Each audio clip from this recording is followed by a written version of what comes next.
and one of the stars of the pro-fan series, Star Trek of Gods and Men.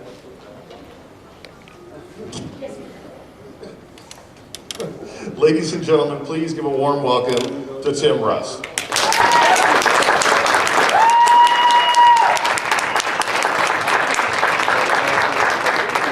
Thank you very much. Is that screen fairly clear over there? That's you. That's me. Thank you guys very much. So I'm glad to be here. In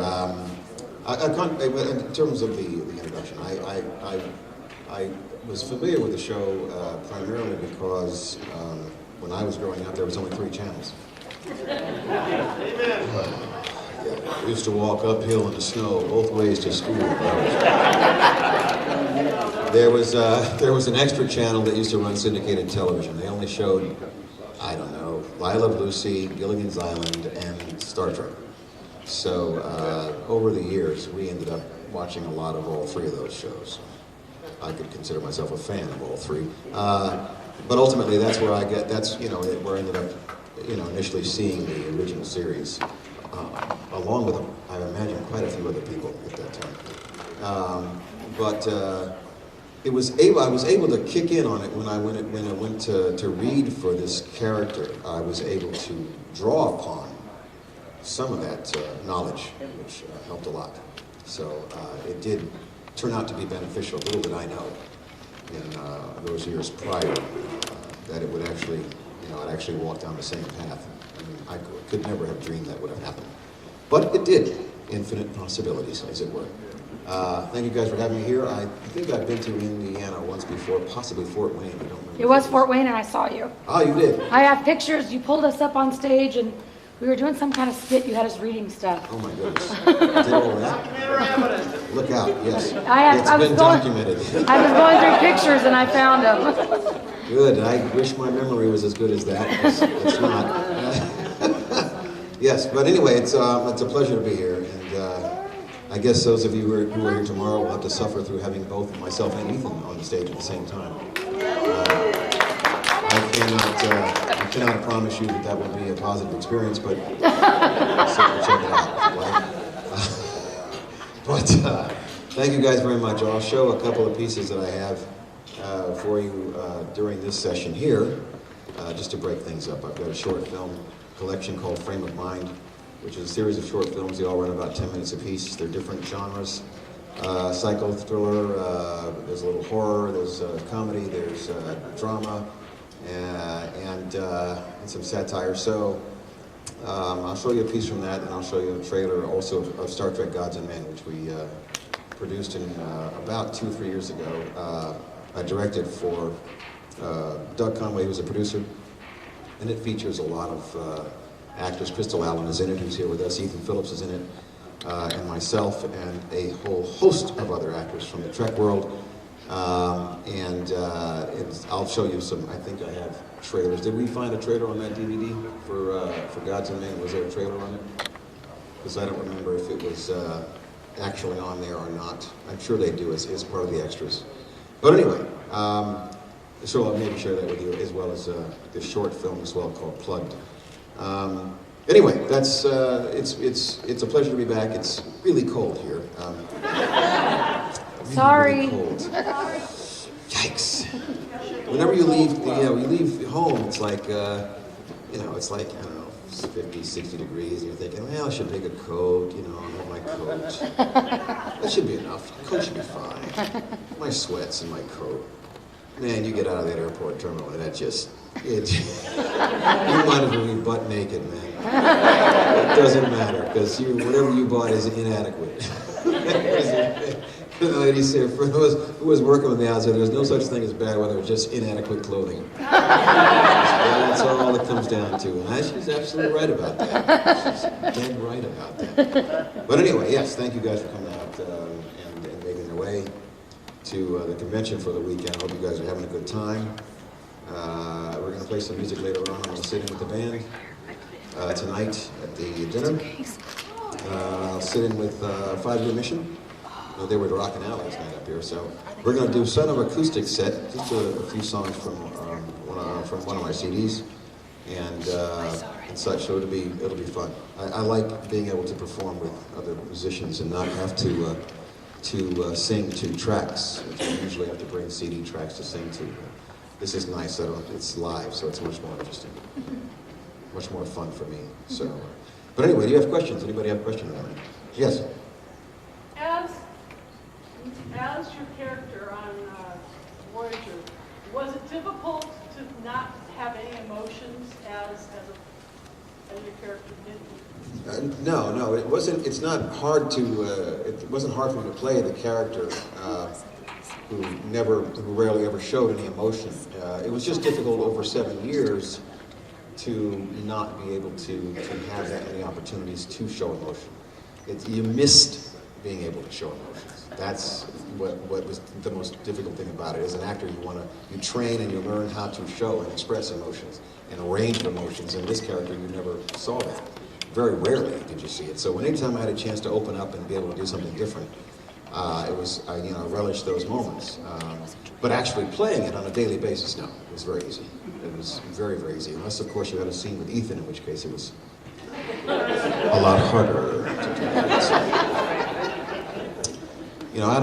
Ethan is a very good friend of mine. We have been hanging out, even since the show has been off the air. We get together and hang out, go see a movie now and then. He's a very good friend of mine. I really do like him. I like him a lot. Then again, I like falling out of trees, so. I don't want to say that Ethan, he's a nice guy. If I ever need a brain transplant, I want his. Because I know it's never been used.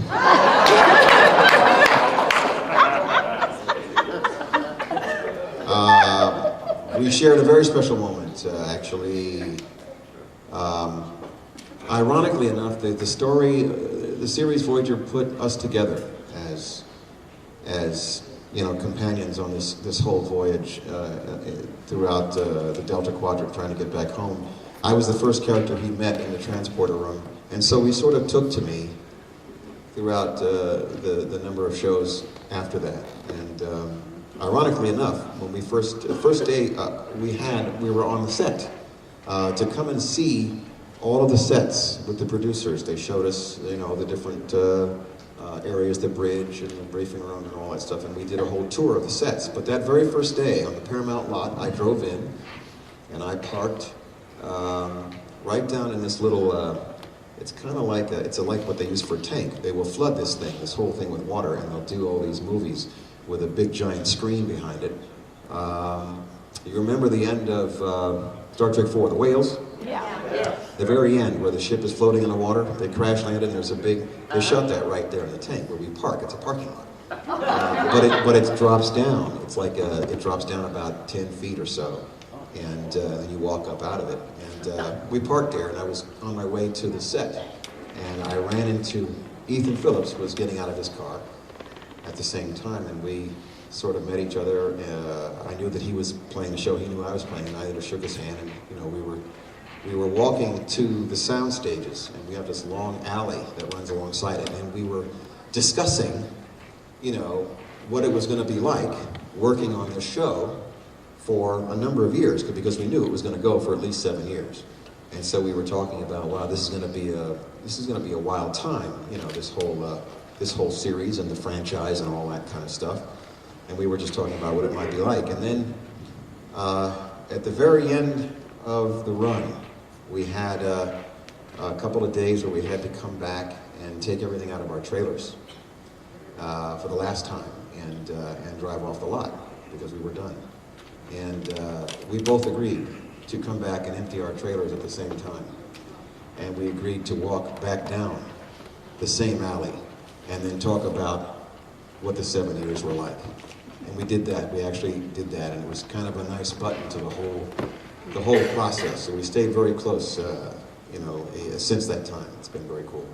Any other questions over here? Yes. On the show, was there any other actors that didn't really get along with? On our show, were there any other actors I didn't get along with? No. Actually, we actually got along. Looking for the dirt. We got along very well. It was just difficult, with Ethan because he's the way he is. There's a condition. It's just, Condition. you know, there were times when we had to work together in the Jeffries tubes, you know, where they would close up. These tubes are really long. They would actually be as long as this space here. You know, they close them off at the ends once you're inside them, you know, trying to crawl around in there. They close off the ends, you know, and it's kind of stuffy in there. There's not much air, except for what he might provide just before take. You know, moments like that, it would bother me when I was on the bridge, if he was up there on the bridge with me. He would pester me from time to time. Yeah. It makes my job harder. No, actually, I got along with everybody. I got along with the crew and the cast, and we all did. It was very easy, you know, for us. We would be up there dancing around sometimes between shots. You know, if you ever saw us come out of the turbo lift, like 3 or 4 at a time, you know, you didn't want to know what was going on in the turbo lift before the doors opened, because it was not pretty in there. Literally, right to the last minute before the director says action, we would be just clowning around in there. I mean, hitting each other, grabbing each other, whatever, goofing off, laughing. And then all of a sudden the doors open and we're all serious. So the next time you see us pouring out of the turbo lift, think about that for a minute. It changes changes everything. You can imagine what's going on in there. You know, we would, you know, fiddle with each other's props sometimes and do all kinds of things. It was never, if you're working 16-hour days, man, you gotta let off some steam somewhere. So, because you get really cranky and punchy by 2 or 3 o'clock in the morning on a Friday night. Amen. Yes, indeed. Yes? Comparatively speaking then, what kind of pranks or lack of were on Samantha's set? On Samantha Who, I wasn't working there on that set that often, because my character usually only had scenes with Christina, and it was when she's coming and going in the building. So because I was isolated in that one spot, I didn't get a chance to get around until the very last few weeks or so of shooting. Then they had a couple of stories I was heavy, so I didn't really get a chance to unload any pranks on that show, or I don't recall anybody else unloading pranks. We had such long days on that show, and it was such hard work that I don't. She might have done a few things, but I was not around to see them. So unlike the Voyager set, and even given Voyager, we were talking about 7 seasons. You know, there was a handful of those things, you know, that occurred when I was there. Just a few of them here and there. The one during the one during Innocence, where the Tuvok's supposed to lead the little girl in the cave, and just beforehand I took off running or something before that, and that was actually shown on the air. That was the director's idea. I was standing next to him and I said, you know, I'm just going to leave her in there. I'm just going to run away. I'm not going to go in. He says, yeah, why don't you go ahead and do it? So, okay. And he shot it. I was surprised, because that director, of all the people we worked with, was the most unfunny and no sense of humor guy that you could ever met. I mean, he was like me. I mean, he's like Vulcan. He was worse than Vulcan. And I thought, God, he actually said that. He actually wanted to do it. And he shot it. And that ended up being in one of the blooper reels for like forever. I was so surprised. But I was glad, because I wanted to do it anyway. It was fun. Yes? Was somebody's hand? Yes. Okay, when we went to Fort Wayne, Yeah. you told a story about something, a funny skit or something, some joke that you played on the rest of the cast. I think somebody might have been naked. We're supposed to come onto the bridge. It's a dream. Oh, I yes. can't remember the whole story, but I was hoping you could tell it again. Oh, what was the show? On Oh, it's Voyager. Waking Moments. I think Some- it was. yeah. Oh, yeah, Waking You had some Moments. sort of a prosthetic. Yeah. Oh, yeah. Wow. We were trying to remember how it went. I remember that. Oh, yes. He comes on the Tuvok comes onto the bridge. And he's supposed to be having a nightmare. It's a dream, and he comes on and he walks onto the bridge naked.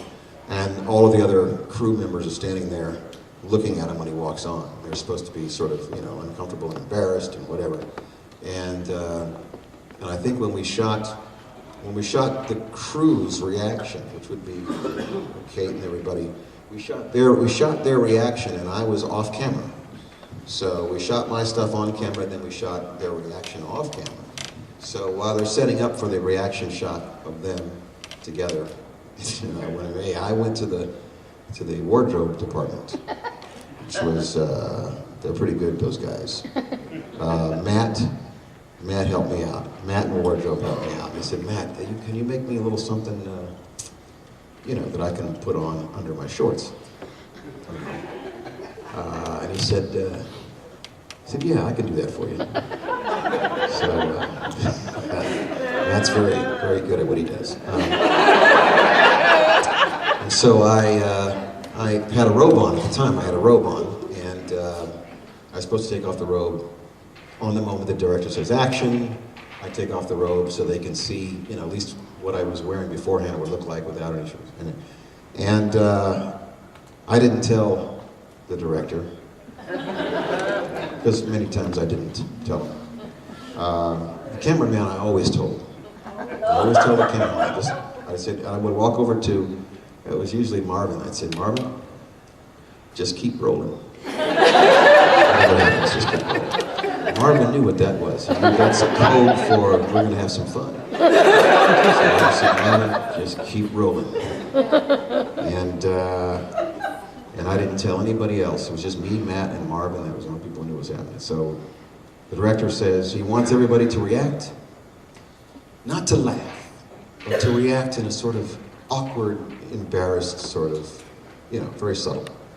And so the director says, okay, ready? And I'm standing right next to the camera, right in their eye line. He says, action! And so I stood there and I flipped open my robe, and I had these shorts are about right to here. And this thing he made for me came all the way down to there.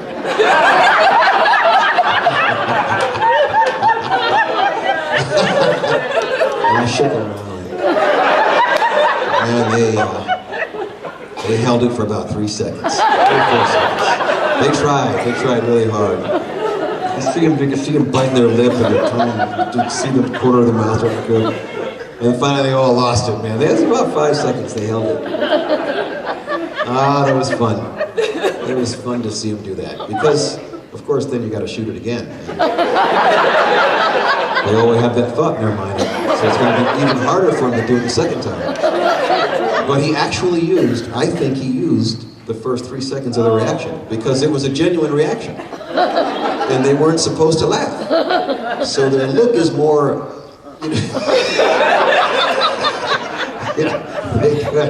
oh boy. That was worth it. Mm-hmm. Yeah, I think those guys, I think we ended up doing one time, when Tuvok is behind the station, he gets hit by a phaser, and I had a mouthful of yogurt. And I just drooled it all over the set, all over everything. It looked ridiculous. The props guy was not happy about it because he had to clean up that panel. But anyway, we did that. We had fun with Ethan and I had some fun once. What were we doing? I can't remember that. It was a doc episode. Was it a doc episode? Was it Tinker? What was it? Wow, she knows all the titles. I don't know. Tinker, Tailor, Doctor, Spy. Yeah, I think it was Ethan was supposed to be reacting to Tuvok. Tuvok has some kind of reaction in the mess hall with he goes into Ponfar or something, grabs somebody's phaser and threatens to shoot everybody there. Ethan's character reacts, in surprise and shock, and it was just a shot of Ethan just by himself, and he's reacting to Tuvok going crazy, going bananas. And so, of course, I walked over to, I think Doug Knapp was running camera, said, Doug, just keep it rolling. Let it roll. He knew what was going on. So they said, that, I was off camera. I wasn't supposed to be on camera. So he says, okay, and action. Ethan gets up out of his chair, he's looking at what's happening, he says, what's going on? What's going on? And I ran right onto the set, ran right into the shot, and I grabbed him and threw him up against the counter and proceeded to, have my way with him. And they had to hide that little piece of film because I don't want that getting out. It was fun. That was fun. Eventually, I think they did make a copy of it and gave it to a couple of us to have for fun, but I know that they were trying to keep that under wraps. It's not going to make Voyager look too good. But anyway, it was fun. We had a number of them, yes. There Yep. No, I said, you asked about if when I prepped for Tuvok's character, I didn't actually speak to Leonard Nimoy. I looked at, I remembered some of the characters that were in the features, because they had different Vulcan characters by the time I did this, besides him, and they're all a little bit different, so kind of made a sort of a composite feel for this guy to start with, because all the characters developed through the writing. The story isn't that they write for you, bring out the different elements of the characters and how they decide to do things and their choices that they make. So you wait for those stories to come, and then all of a sudden it gives the character a background. It gives the character, it makes the character more full and realized as the series runs along. And it's like that for all the characters. So I didn't really speak to him. I saw him at a convention or two after the show had already been on. I did run into him a couple of times. We just spoke very briefly, but I never did talk to him beforehand. I had enough information going in that I knew how the character was supposed to be played. I knew how he needed to be done, and that was, it just worked out. Quite honestly, that I could have just as easily been up on Baywatch for 7 years, but it turned out to be Voyager. I already worked for these guys for years. I read for the Next Generation series. I read for Geordi LaForge's role, and it just came down to him and I. I was up for that part. So Geordi got the role, and he's very good in it. I mean, not Geordi, LeVar got the role, and he's very good in it. He was perfect for that part. And Rick Berman liked my work. He liked me. So later on, I read for a few more episodes, and 2 or 3 years later, I came back and read for Next Gen and got a part in Next Gen, then a part in DS9, and a part in Generations, the feature. And by that time, they were developing Voyager. And he had said, look, why don't you come and read? I'd like to have you come and read for Voyager when it comes up and, gets up and running in the summer. I said, yeah, I mean, it's a series, and I know the series is going to be on for 7 years because all the shows are running for 7 years or more. And so I was looking forward to it. Man, I got to do this. We got to be ready for this. So I didn't take any work at that time that would have put me somewhere else where I couldn't actually read for the show or work on the show. If it interfered with it, I didn't want to roll those dice. I wanted to put everything in this pot to try to see if I could make it happen. And it almost didn't happen, that close. It almost didn't happen. They almost didn't have this character Tuvok at my age. The initial character Tuvok was 65 years old. Oh, wow. He would have looked 65 on the scene, so I was too young to play that. And then they changed it. They changed it within about 2 weeks or so after the breakdown came down. They changed the character to my age. And I went back in and read for it, and that's when I got it. So I had already had a history with working for Star Trek beforehand. And several actors on the series did that. They would just bring you back. If they liked you, they'd work with you again. And it just so happens that that character was in the next series, and I was right for him. And if I had had a dialect, if I'd been a different height and weight, any number of things could have thrown that off. But it worked out as it were for me. So it was a long process. It was 7 or 8 years. From the time I auditioned for Next Gen to the time I did Voyager. That's how long it took to get this thing to come in. Yes? Thank you, one, for doing your character in Voyager. You're welcome. Plus, I wanted to ask, do you have any of the same feelings that some of the rest of us have by the show? Not just as an actor, but as another human being? Do you have any additional feelings that some of the rest of us? Is the same feelings about working on the show? No, about the show itself. Oh, the show itself. Mine in particular? Yeah. Voyager? The one thing I did like about the series is that the stories, and some of the stories they told were absolutely amazing. I mean, they told some incredible stories. And they wrestled with several issues, social issues and cultural issues throughout the series. And I really dig the hell out of that. I mean, I think that's where Star Trek lives, is telling stories, man. Great stories. And the writers are always more concerned with stories than they are with, whether one fact matches another fact from somewhere else. It's really more about just telling a good story, or dealing with an issue, whether it's making a choice between life or death, whether it's sacrifice, whether it was religion, whether it was our perception of what good and evil is, what good and bad is. They did a show about evolution, we did Origins, which is about evolution. They had a bunch of things that we did that I thought were just really good stories. I was able to direct an episode called Living Witness that featured Bob Picardo, the doctor. And I was lucky to get that script. I thought it was wonderful, looking at history that has been revised. What really happened? If you think about it in a very real sense, world history, sometimes the nation's history in some cases, but world history, you know, we only have these images and stories of these very famous people, whether it's Alexander the Great or whether it's Napoleon or whether it's, you know, a king or queen or whatever it may be. We only have what's been written down or handed down in terms of what these people were like and what they might have done. We don't know the details, large or small, as to what really went on. In some cases, we may have it entirely wrong, but we don't know. So that show, and we might be living our lives and have our relationships between other countries based on what occurred 2,000 years ago, or 1,000 years ago, or 3,000 years ago. So I thought there was a fascinating study and look at, you know, how history might have been interpreted the wrong way, which caused all this change in how the culture is today.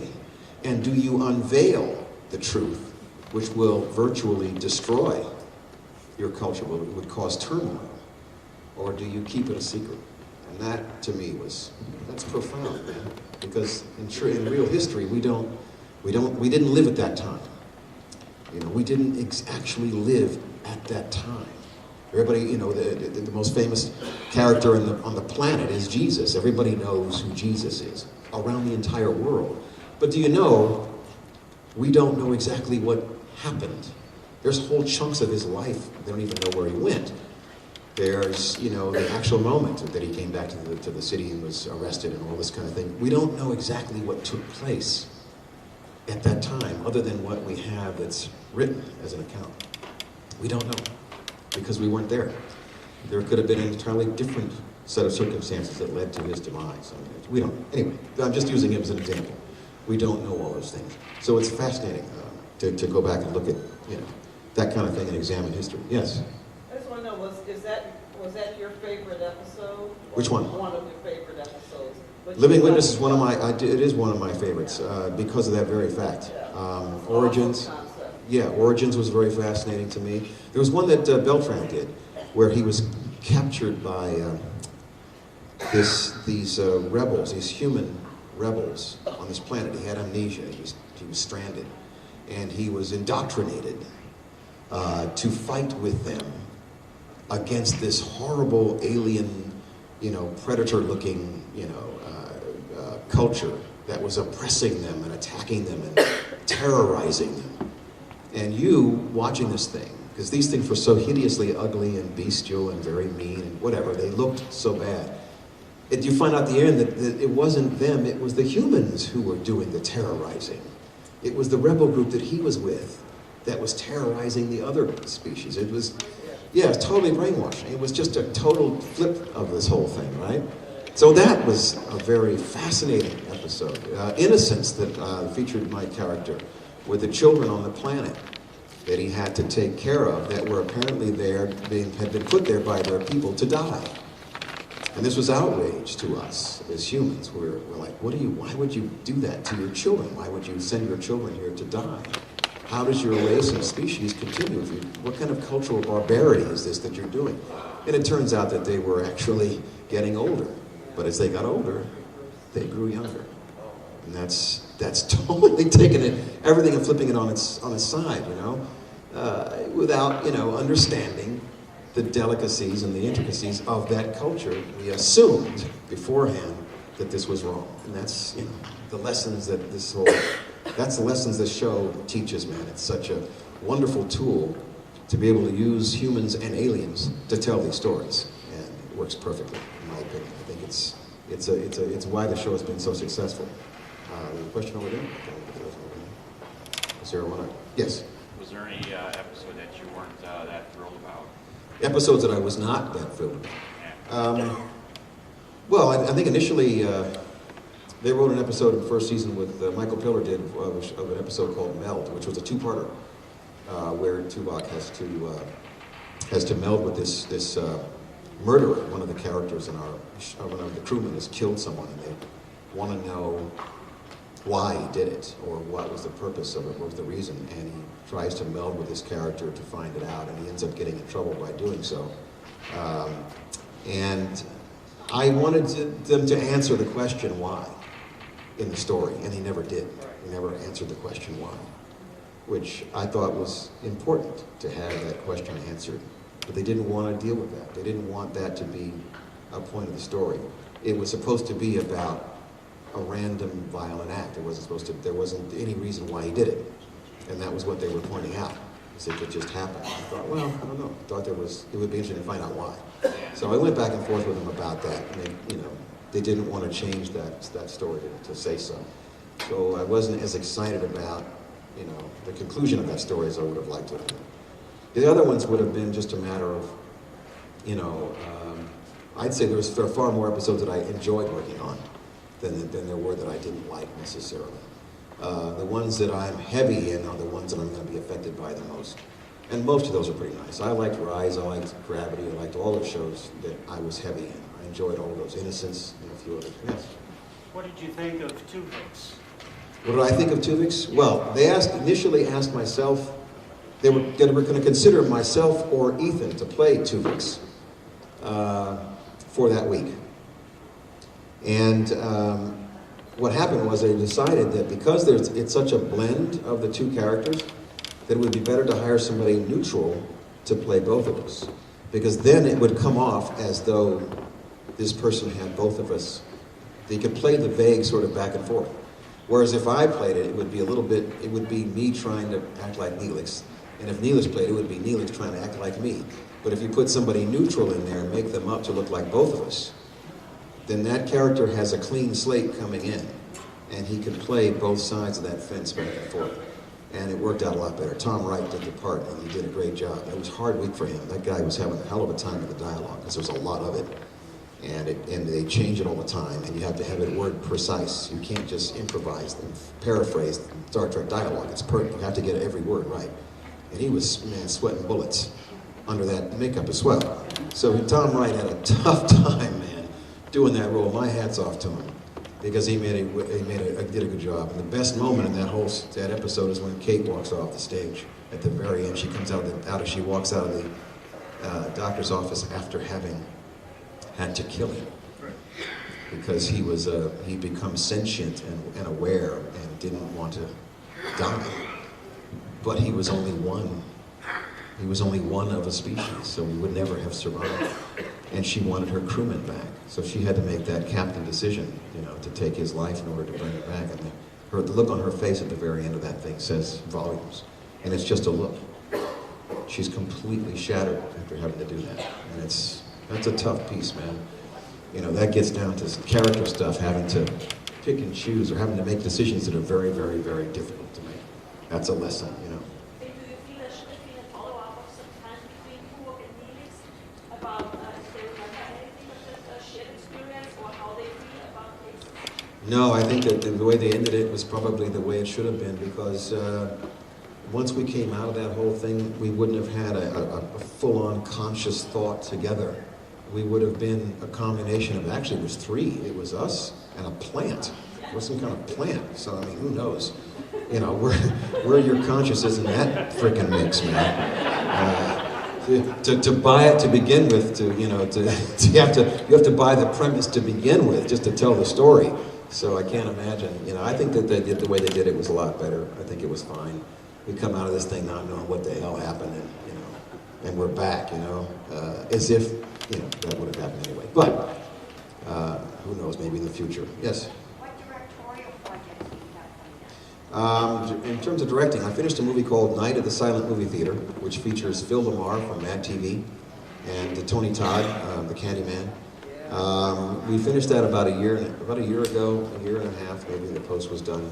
And they're looking for distributors now. Night at the Silent Movie Theater is about a young guy who has a band that he wants to try to get signed to a label. He wants to get a record deal for his band and become, go on a recording. And he's getting really close to the end of the period of time in which the possibility that could happen would happen. He's getting older. His girlfriend's pressuring him to get married, and his father is telling him he's got to get a job, he can't be doing this kind of fantasy stuff all the time, he's got to get a real job and do whatever. And everything just comes crashing down on him at the very end. His drummer gets hurt just before a great big showcase they have to do for a record producer, and the whole thing just goes to hell in a handbasket. So at the very end, he tries to pull all this stuff together so he can still impress the record producer, and that's the nature of what the story's about. So it's a sort of a character-driven feel-good comedy. We just, like I said, we're just looking for distribution on it right now, trying to get it together. But it's called Night at the Silent Movie Theater, and that was the last feature. And I've done a couple of shorts since that time, and I worked on a couple of them, Age of Alexandria. Chris worked with Crystal Allen on that, and also worked on another short with Walter Koenig and Richard Hatch, which was called War of Heaven, and also a short film recently that was called Perspectives, and I just shot that 2 weeks ago, maybe 2 weeks ago I shot that, called Perspectives, and so that's being edited right now. And discussing some bigger projects with people right now as well, some features. There's at least 3 people that want to get this. There's at least 2 other people I know that are pitching Star Trek series, who wanted to draw me in on their meetings. I know Jonathan Frakes was supposed to be working with one of them, who are trying to get CBS to buy their project. Doug Conway, who did Star Trek of Gods and Men, had a Star Trek Renegade series that he wanted to try to pitch. So there are a lot of people. There have been at least 12 pitches for series right now, so far. They haven't bought them yet, but there have been at least 12 pitches, yes. Kind of hit on what I was thinking about. If there would be a new Star Trek series, Yes. what would you like to see it take place? If there was a new Star Trek series, what I think would be a good idea, a good concept, well, I think a parallel timeline would be good, but I would take it far away from the Federation space. I would take it way the hell out of it, in the boonies, and have something a little bit more, maybe political, maybe renegade, maybe break away from, the norm. That's what I would do, so that you can introduce, new tensions, new factions, new everything. You would want to break it away from what you've been established somewhat already, so you could tell new stories and develop new character relationships. That's what I would do. I would not do a prequel. If anything, I'd either do a parallel timeline, current timeline, or I'd go farther ahead in the future. Would I would want to be involved in it? Well, yeah, as an actor, possibility, sure. I mean, if they came to me and said, look, we got this same character that we can extend out, or we can do something different. Yeah, as a full-time work, I would certainly consider that. Yeah, because it's work. Why not? Yes. Which would you prefer, to go with a similar character to what you've previously played in Trek, or a totally new invention? If I had a choice, I would rather do a character that was totally different than what I've done, except that I'd probably end up wearing about 60 pounds of rubber on my head. Therefore, I might not want to do that. I kind of like the makeup that I had. It's a lot easier to deal with. So I would probably end up staying my own character, but I would enjoy, if I had the chance, to do something different, just to do something different. It would depend on the story, but that makeup is not my bag, I can tell you. Once in a blue moon, I've got to dress up as a Borg. Okay, fine. Okay. I did the Klingon thing once. It's no wonder those guys are irritable, because you wear that crap all day long, man, you're going to be irritable. Get the teeth going and the Jiminy Christ. What's his name? Was very good at it. Ed Hertzler, yeah, JG. Man, he's amazing. He plays that thing up one side and down the other. Yeah, he's in Gods and Men as a Klingon. Holy crap. I didn't know. See, when he did Gods and Men, we shot that in upstate New York. And he was hired by the producer for that character. I didn't know they were going to get him, but it made perfect sense because he played a Klingon before. I said, okay, well, fine, JG, that's great. I hadn't seen him do that work, that character before. So he came on the set the very first day we were shooting there, and he was, full on makeup and costume, and he walked in there, man, and bolted out the first 3 or 4 lines, and I was like, cripe.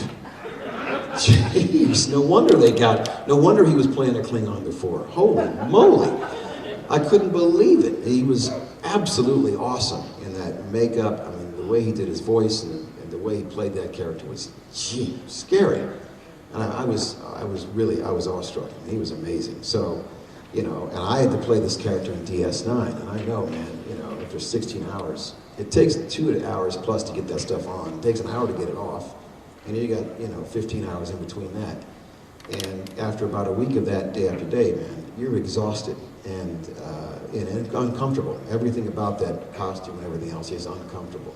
Bored, uncomfortable, miserable in that stuff. A long time to get it on, and it's just not a lot of fun.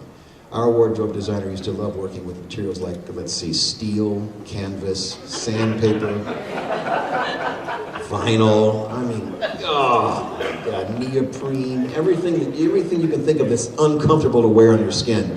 That's what Bob had to do. Oh yes, it's perfect. Yeah, it might look great, but man, it's like torture to be in that thing. Did we find a trailer on that or no? Do we have a trailer? I didn't know if we had one on here. This, for those of you who have not seen Gods and Men, this is the trailer for it. You can get the movie Inalienable, which is Walter Koenig's film that he made. You can buy that on the website and then get Gods and Men as a bonus, a free bonus. And it's on StarTrekOfGodsandMen.com. I believe that's where you want to go to find it. This is the trailer for it for those who have not seen it. It might be the longer trailer if it's queued up. I think he has it on there, so I'll double check. Oh, I'm sorry. Yeah, show the long one. Thanks, man. Yes, I am. I showed up in Inaliables for just a minute as an announcer for television, anchorman.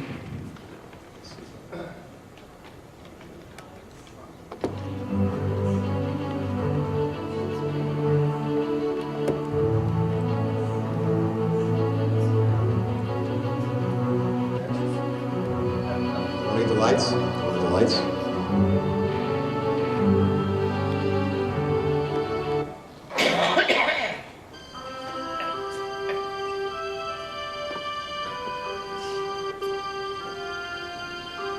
You know, let's do a short trailer instead, yeah? Because I want to show another short as well. Let's try that. Let's try that. We want to get the lights. I don't know if the lights have to come down or not.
This next piece is a short film that I did. A short film that I shot, which features Dominic Keating from Enterprise, Gary Graham, and Ethan Phillips.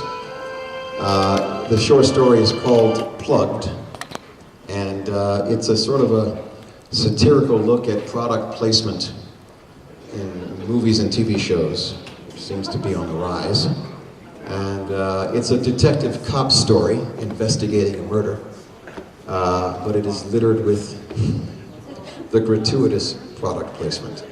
So you will enjoy this. Again, Dominic Keating, myself, I'm not as a director, Dominic Keating, Gary Graham, and Ethan Phillips, all three of us are. Yeah, here we go.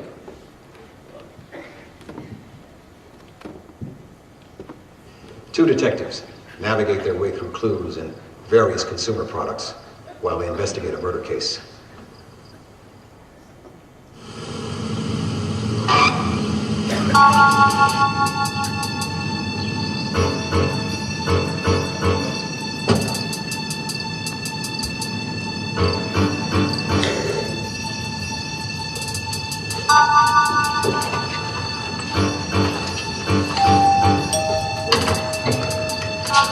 Domino's Pizza, awesome. Dude, you know how hungry I am. 25 minutes, or you get it for free. You gotta love that. Hey, wait a minute. Well, you guys are like 10 minutes late. I think I get it for free. What are you doing?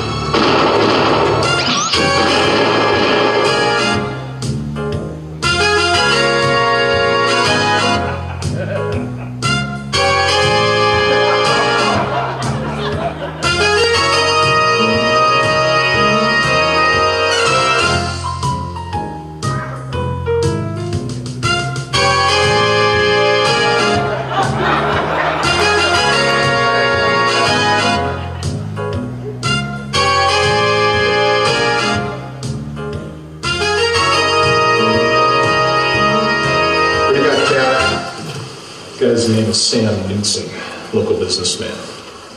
Looks like he took a bullet to the stomach. This was laying next to him. Yeah, Romano's Pizza. 25 minutes, you get it free. You know, that's damn good pizza. Looks like Mr. Knudsen got a few extra toppings. Thanks, Cap. We'll take it from here. All right, I'll get the background on this guy. You know, maybe there's somebody out there who... Wait a minute. I smell. Pepperoni and cheese? No, it's something else. Something I smelled someplace before. Let's get back to the station.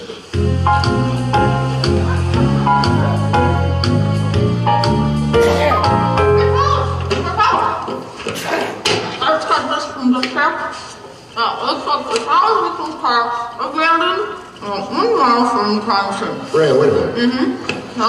We can't understand a word you're saying. What is that in your mouth? That's right. Starbright tooth whitening system, just 4 hours a day, and your teeth will be clean and bright for that special smile. Let me see that, right? Seems to be working. Yeah. It's pretty comfortable, too. It's good. Anyway, so the vehicle they found belongs to this Knudsen guy, all right? They've got the area secured till you guys get there, all right? Well, thanks, man. Anything else you want to know, just tell me, okay? Because I am so on top of this, all right? Hey, okay, man.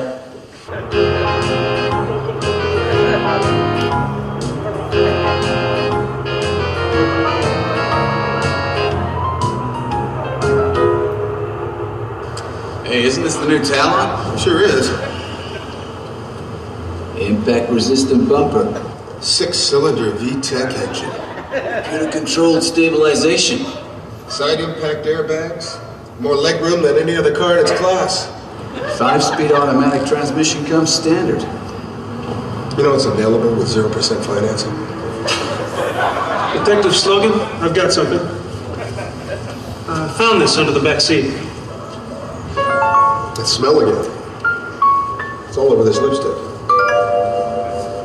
You work with him, you know him, and he's here today to give you what you need to succeed.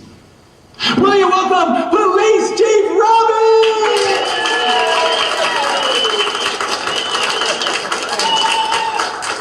Hey everybody, are you ready? Yeah! Hey Chief, I've got the clues and I've got the evidence, but how do I put it all together to make a case? Good question, Mike. You've got the press on your back. You've got pressure from your superiors. You've got no solid leads in the case. You want to solve this crime? Yeah! You want to catch the bad guy? Yeah! You need the Chief Robbins focus and follow-through method. If you spend just 30 minutes a day listening to my focus and follow-through program, you'll have the insight and the determination you need to catch the bad guy, no matter how tough the case may be. Now, I want you to go out there, and I want you to get the job done. And don't forget to pick up a copy of my new CD at the front desk.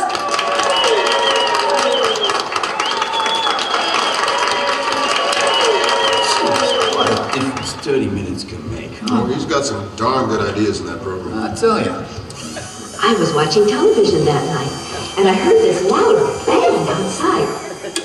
So I got in my new hover car and I drove to the sidewalk. It's maneuverable. It goes 30 miles on a charge. Gives me all the freedom and independence that I need. And it also has a lifetime warranty. Did you see anything when you looked out the door? I saw someone getting into a car. But it was so dark I couldn't get a good look at them. It might have been one of his lady friends. You know, he had a lot of them. Okay, Martha, listen, you've been very helpful. Listen, sweetheart, do you remember anything else? Could you just give us a call on the car there? They're right there, by the way. Thank you, darling. You're fantastic. Okay, you get one that thing.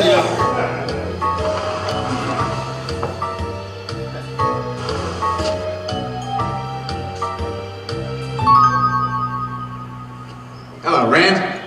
Yeah, can you do me a favor? Rand? Can you hear me now? Can you hear me now? Can you hear me now? Rand, can you hear me now? How about now?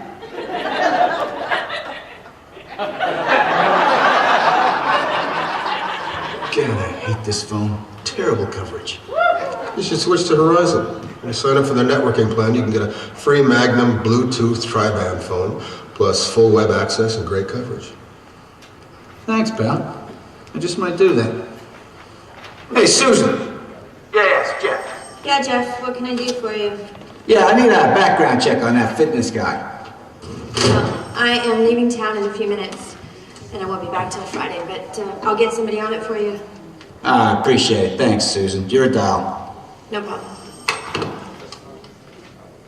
People tell their traders everything. Sort of like hairdressers, but different. We'd appreciate anything you could tell us about it, Mr. Waysdown. You want to impress the ladies, so you hired me to train you, using my 4-in-1 method, designed to shape and sculpt your body, giving you a lean and tone look in only 6 weeks. 20 minutes a day, 4 times a week, and you can lose weight and feel better about yourself. Well, that sounds great.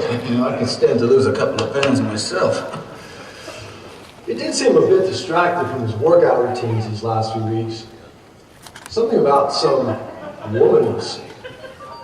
Apparently, she was somewhat obsessive about the relationship. Well, thank you, Mr. Waysdown. We appreciate you coming in and talking to us.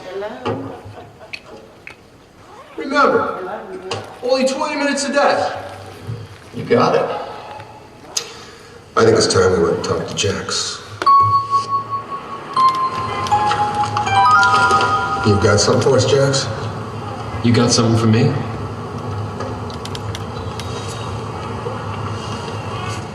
It's all there. Seems there's some confusion as to whether or not your perk was a man or a woman. That lipstick we found in the car. Yeah, whichever one it is, you may want to look closer to home.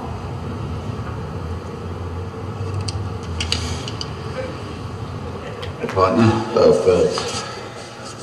Barbucks coffee. You need quality time for yourself.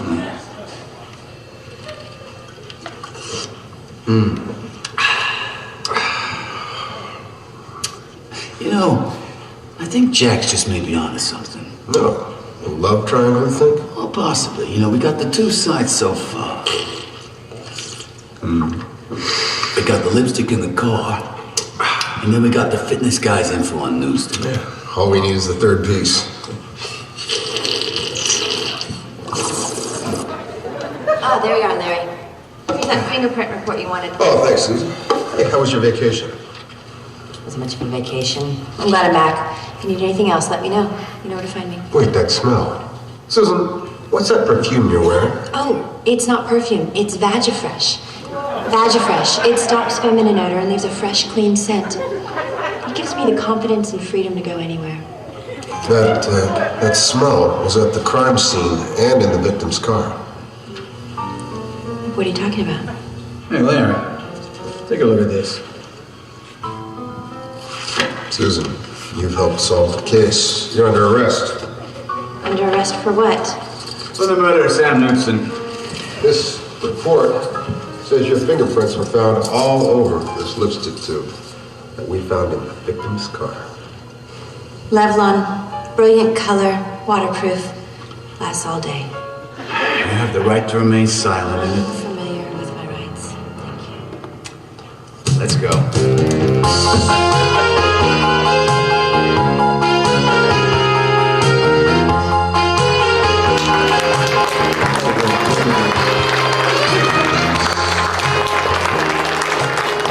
Thank you all very much. I appreciate it. We'll be back here later on. I got to do the. We're going to do the dinner. We're going to have some music sitting with the band as well. I appreciate you guys coming out and once again joining us for the weekend. And it's my pleasure to have been here and spent time with you as well. So we'll see you later on tonight. Okay.